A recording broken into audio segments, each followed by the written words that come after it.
Probably the best bit of advice I got around diabetes was really early on, and it was around making sure that you fit your life around diabetes and not let diabetes control you in a lot of respects. And that's something that I've really tried to do throughout. So, you know, this is an area of real passion for me. I want to progress as far as I can.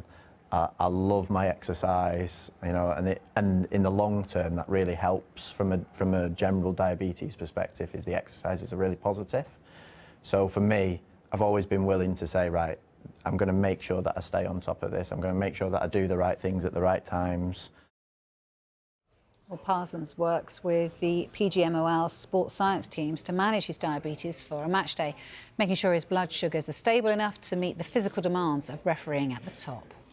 I think it's really important now we've kind of got to that kind of level of the professional game where the physical outputs for me are obviously going to have an impact on my diabetes, particularly around match days. So really around that kind of management of my blood sugar is really critical for me, because if I dip too low on my blood sugar, it's going to impair my potential concentration, which is obviously critical in the line of work that we do.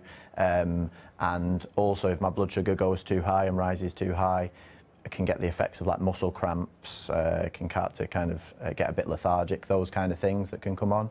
So it's really important for me just to make sure that that tries and stays as stable as possible, which is particularly hard when you're exercising because you've got your physical input.